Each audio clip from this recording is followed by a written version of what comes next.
Buenos Aires. The capital of Argentina is said to be the most European city in South America, with buildings that are reminiscent of bygone times. Here, melancholy, romance, and Latin flair are part of daily life, as well as a passion for steak, tango, and football.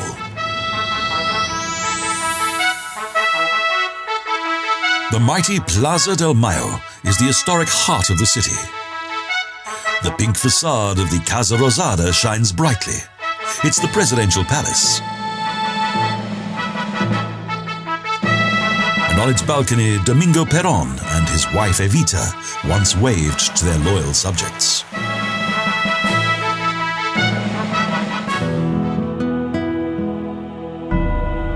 The Cathedral Metropolitana was not the first church to be built on this site. In 1791, this classical building was constructed and has managed to survive right up to the present day.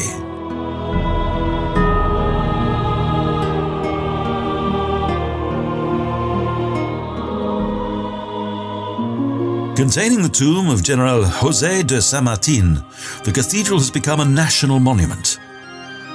It is situated in the political center of the city.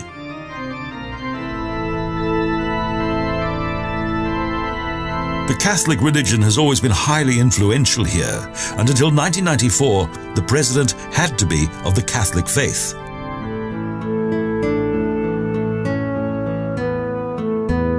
When this area first became settled, this large square was the center of a major settlement that was founded in 1580 by Juan de Garay under difficult circumstances.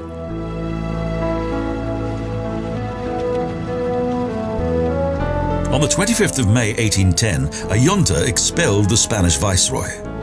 And even today, the country's last military dictatorship is remembered with a degree of pain. The former Cabildo City Hall features the splendid architecture of colonial times, with white arcades and a central tower. It's the former seat of the city council.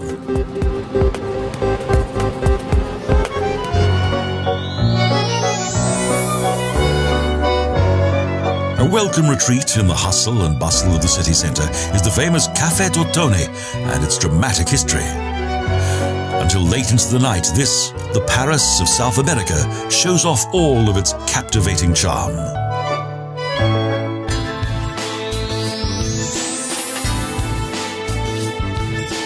The Plaza del Congreso completes the political ensemble of the city.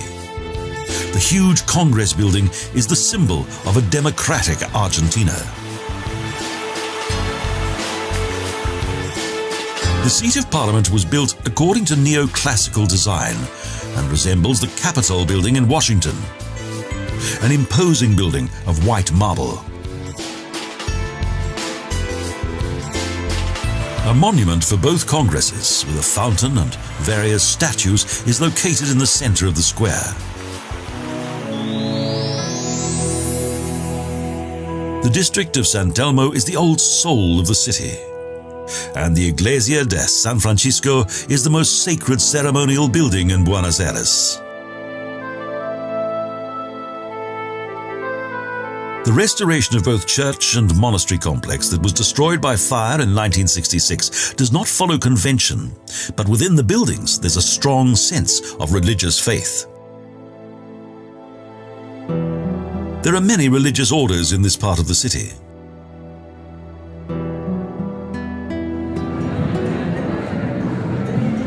Since 1580, goods have been transported along the Calle Defensa to the Plaza Mayor, in the early days by ox cart.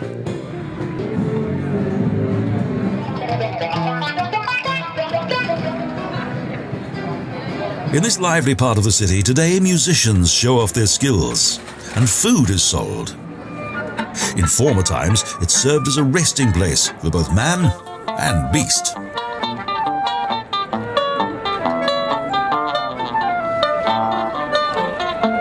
Each Sunday, there's a car boot sale here. In the tiny alleys and streets are several antique shops and art galleries.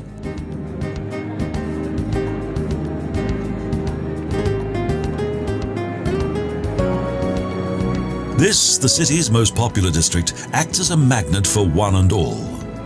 Here, the Buenos Aires of old is still very much alive. Market stalls and street dances attract the attention of passers-by, just like a typical European town.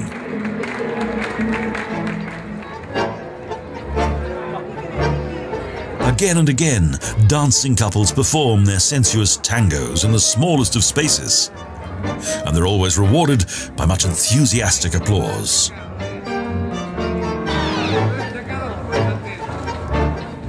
An atmospheric adventure not to be missed.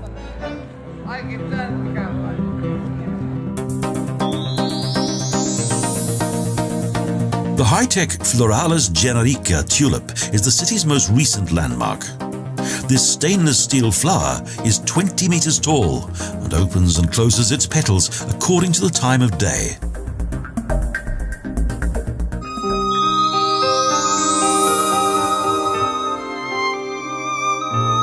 Close by, a memorial on the Plaza Eva Perón serves as a reminder of the famous Angel of the Poor.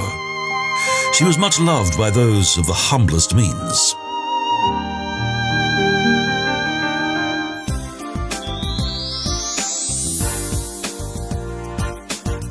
The La Boca district is the old harbour area and lies at the mouth of the Rio Cuello in the Rio de la Plata.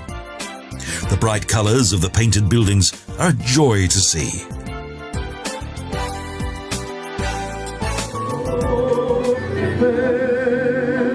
Where today dances are performed on every street corner, in the 19th century immigrants from both Italy and Spain settled here.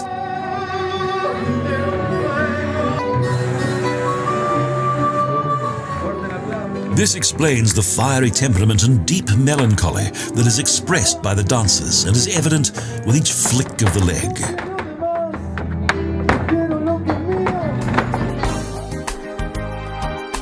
Everywhere, traders have erected stalls, and tango musicians, pantomime artists, ice cream sellers, and various artisans hope for a profitable day.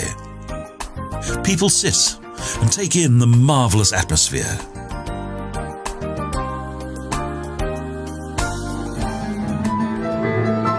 In what was once the red light district, with its whorehouses of colourful corrugated iron taken from numerous shipwrecks, the tango was born.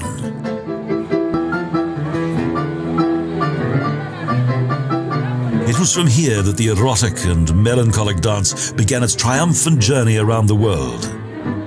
Whether young or old, everyone here needs the tango just as much as the air they breathe. In Argentina, and particularly Buenos Aires, the tango is both an expression of passion as well as a dramatic performance. Each dance tells a story, with much emotion and artistic interpretation.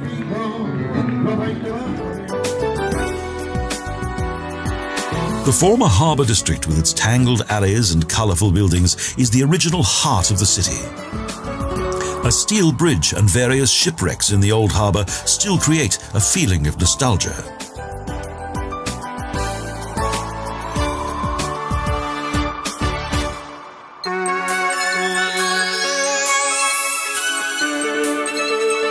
The comfortable train journey from the city's Retiro station to the 30-kilometre distant Rio Paraná Delta takes less than an hour.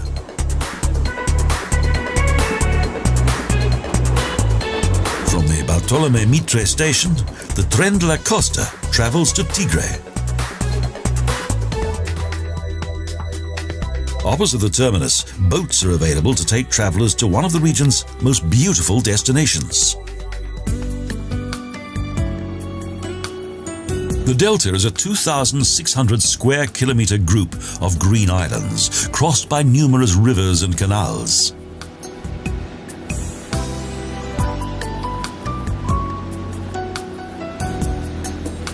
Subtropical trees and plants grow here to make the Delta a natural paradise that is situated outside the city gates. A swampy world of fascinating islands.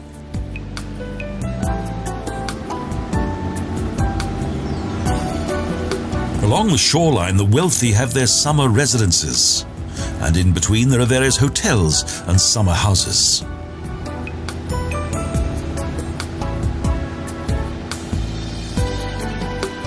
boats travel along the canals. Tigre's big wheel becomes visible.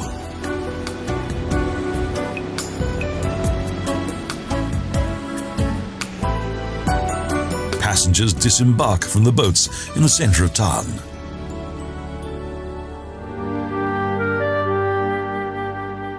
This pleasant town is often referred to as the Venetian suburb because around it everyone travels by boat. Traders also use it extensively.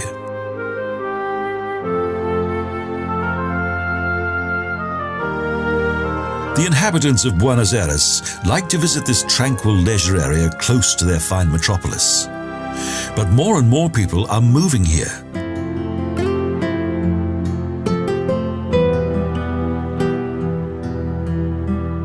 President Bartolomé Mitre surveys the town, and palm trees and fountains make it even more attractive, far removed from the pampas.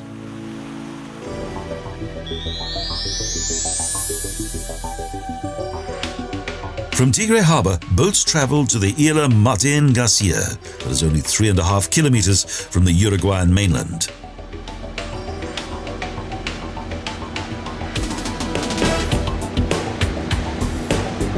The canals are located around 37 kilometers from the Argentinian mainland. The wetlands are constantly changing.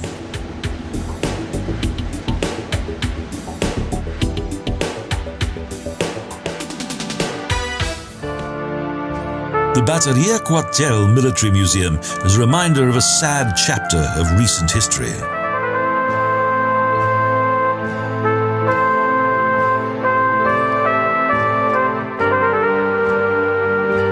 This remote island was once a meeting place for the political opponents of the military dictatorship that was in power until 1983.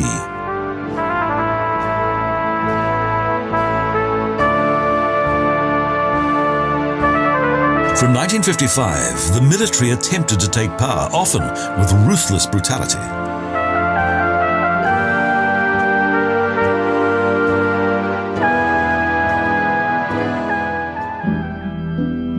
This Argentinian island was where the first Europeans set foot in 1516, although Uruguay also lays claim to this historic event.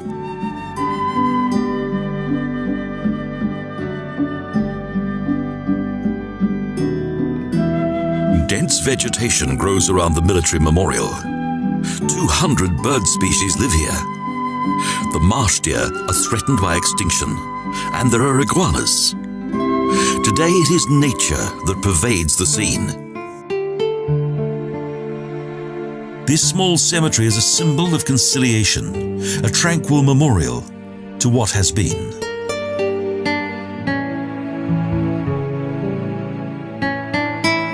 A peace that shall never be disturbed, an eternal place of sanctuary.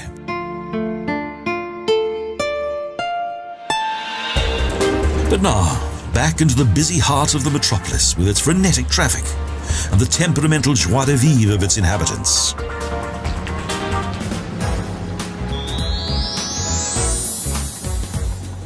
We visit the Palermo district that is situated close to the city centre.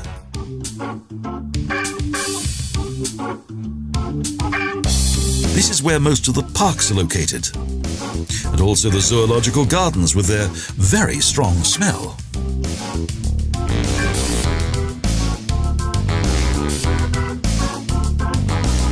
The German zoologist Karl Hagenbeck introduced the garden's first bestiarium from Hamburg, a marvelous wildlife habitat.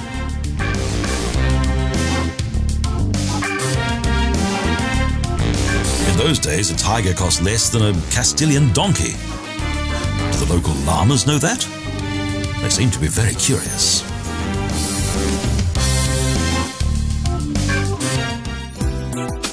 The Botanical Garden is also situated in Palermo Park and was created between 1889 and 1898 by Carlos Teix.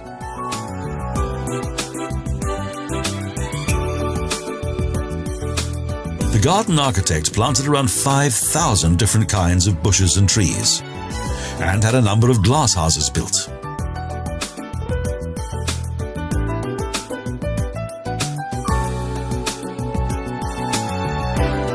Well-laid paths lead across the park that is full of exotic plant life.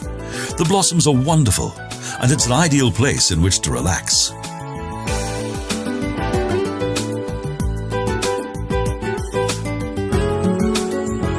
Marble and bronze statues flank the pathways and are sometimes hidden between magnolias and palms. The Monumento de los Españoles was gifted from Spain for the centennial anniversary of independence, a symbol of Argentina's many regions.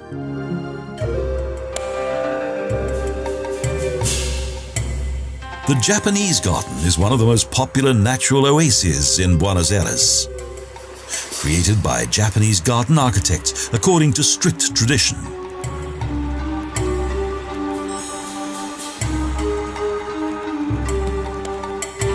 Almost every metropolis in the world has such a garden. It is a botanical symbol of peace between the nations.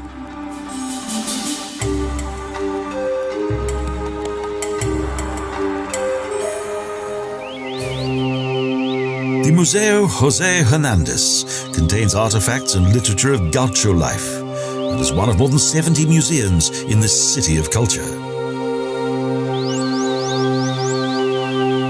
Clothing and arts and crafts are exhibited in glass boxes. The exhibits date back to the earliest inhabitants of the La Plata area. Another excursion travels to a traditional attraction. An estancia, a feudal residence of the beef barons who once settled on the endless plains of the Pampas.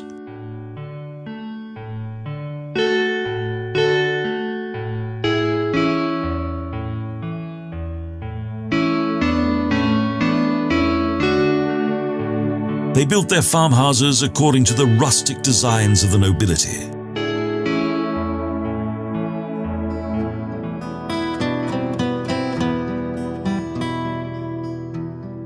It was the job of the gauchos to travel the land on horseback to see to the welfare of both cattle and sheep.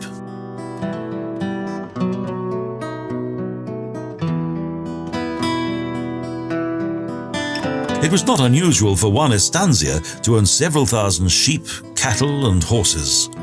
There was always enough space here.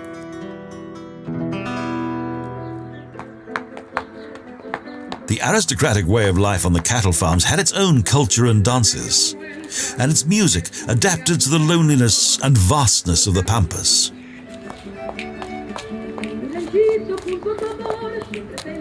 Queto, Zamba, Escondio, and Xotis developed into authentic art forms. When visiting an estancia, a gaucho show is a must. Cowboys live with their horses, a fact made obvious by way of acrobatic performances. The life of the gauchos has always been hard. They often have to remain with their herds for many days and sleep under the stars.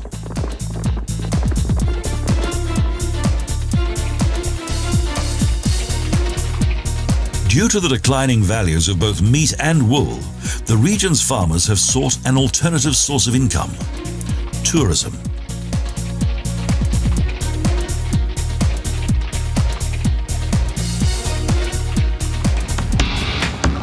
Cattle and sheep breeding made Argentina prosper, and Buenos Aires became one of the wealthiest cities in South America.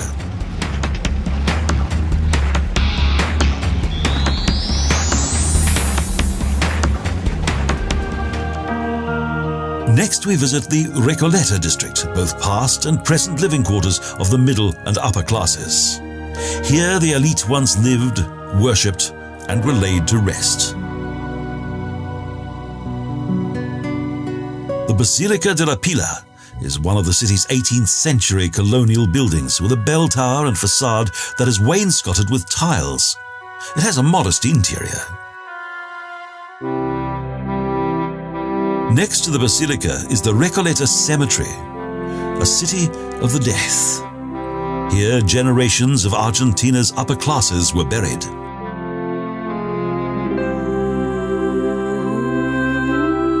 Burial is infrequent in Argentina and only permitted for 5 years. So the dead are entombed in monumental bovedas.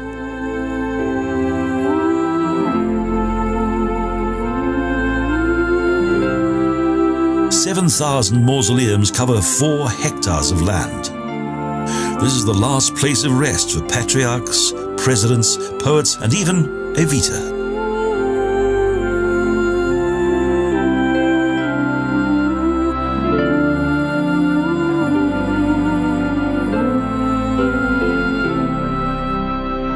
She is entombed in the Duarte's family grave beneath shining black marble, with the world-famous inscription, "Don't cry for me, Argentina."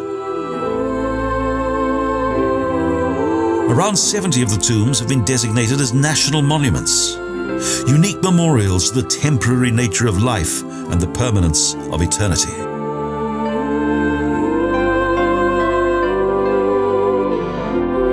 An historic labyrinth in narrow confines where it's extremely difficult to find a particular grave from among the many others.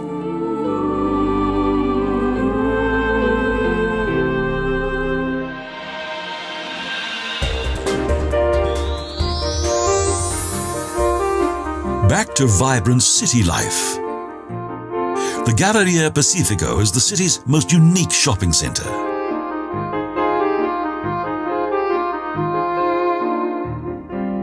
An artistically decorated building with numerous boutiques, it was once an art museum.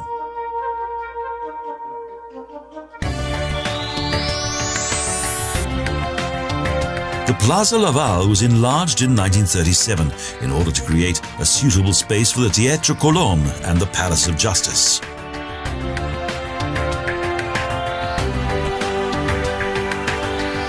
The Fountain of Female Dancers is a memorial for the city's world-famous opera house.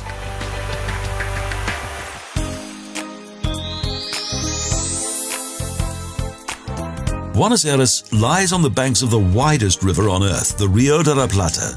45 kilometers separates one bank from the other.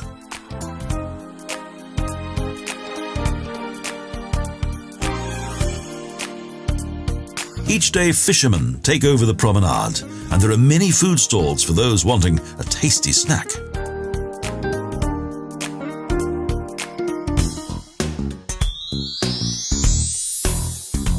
Puerto Madero is the name of the former dock area.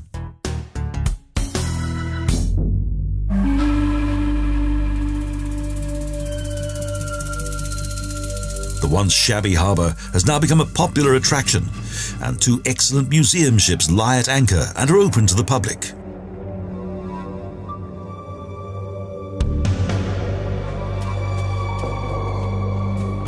The Sarmiento frigate was the flagship of the Argentinian Navy at the beginning of the 20th century, and its officers had a fine sense of dress.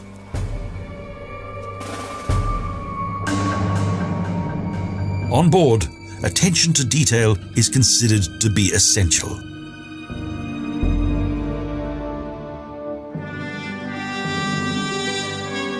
The second museum ship is the smaller armoured corvette, the Uruguay, that became famous in 1903 due to a special event.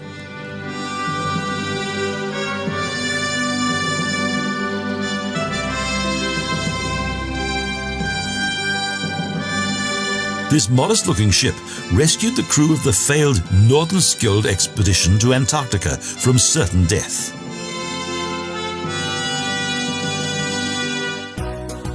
Puerto Madero, with its skyline of glass and steel, awaits the arrival of evening.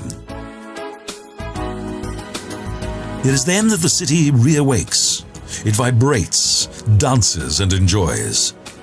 A city of many faces whose splendid avenue symbolizes the unshakable independence of its inhabitants.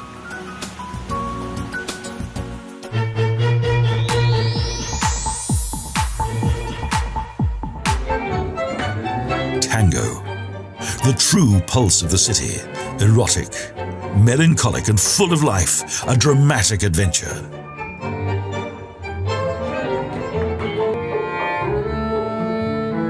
But beware.